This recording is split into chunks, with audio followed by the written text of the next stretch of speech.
धानबारीहरु यस्तो रोपेको छ, धान काटिराखेको छ, थ्रेसर लाउँदैछ,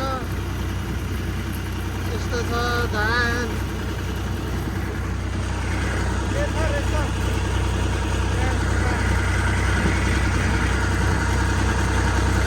हामी अघि चनौली बजार हो, त्यहाँ बाँस लिन जाँदाखेरि यहाँ।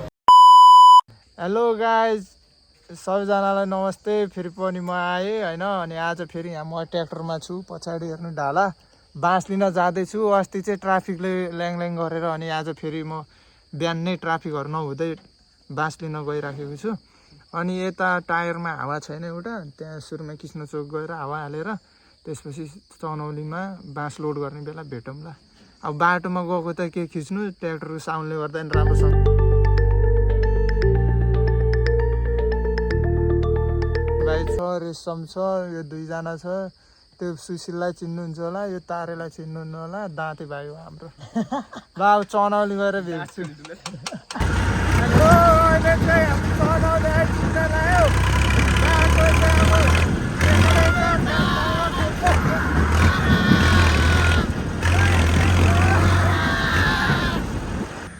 अहिले चाहिँ हामी यहाँ बाँस लोड गर्ने ठाउँमा आइपुग्यो।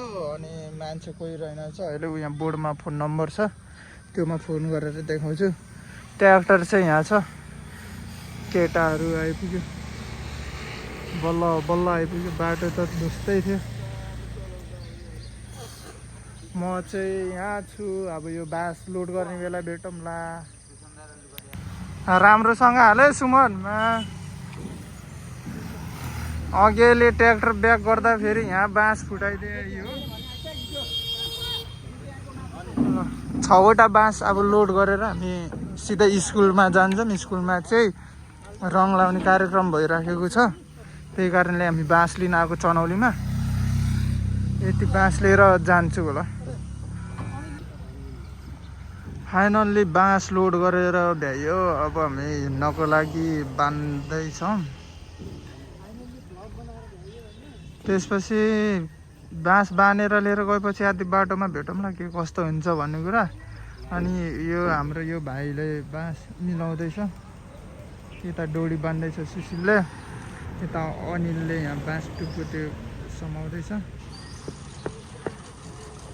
यस्तो छ बाँस। ल फाइनल्ली हामी बाँस लोड गरेर हिँडिसकेको छौँ स्कुलमा। अनि केटाहरू चाहिँ यहाँ पछाडि यसरी बसेको छ। एकजना केटाहरू।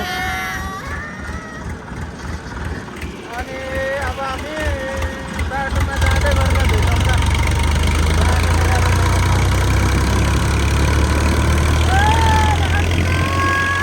चनौलीदेखि आउँदै गर्दा बाटोमा यहाँ माछा मार्दै हुँदो रहेछ दाइहरूले। पोखरीको माछा चाहिँ स्याउती छ, खतरा छ माछा। म चाहिँ अनि यता अघि यो बाइकमा आएको थिएँ लुका दाइसँग। बाटो पुरै अफरोड भएर। ल ट्र्याक्टर पनि आइपुग्यो भर्खरै यता बाँस लिएर। म चाहिँ आधी बाटोसम्म बाइकमा आएको थिएँ, लास्टै कोख दुखेर। अनि अब म ट्र्याक्टरमै जान्छु होला। अहिले चाहिँ हामी घर आइपुग्यो अनि बाँस लिएर के कस्तो लाग्छ हजुरहरूलाई video like comment share subscribe गरिदिनु होला। अब हामी बाँस झारेर त्यसपछि भेट्नेछौँ। रङ चाहिँ यो घरमा लाउने हो। अनि यो घर कस्तो देखेछ कमेन्ट गर्नु है। कोलाई घुम्न आउने इच्छा छ यसो कमेन्ट पनि गरिदिनु होला। ल आजलाई भिडियो यति नै।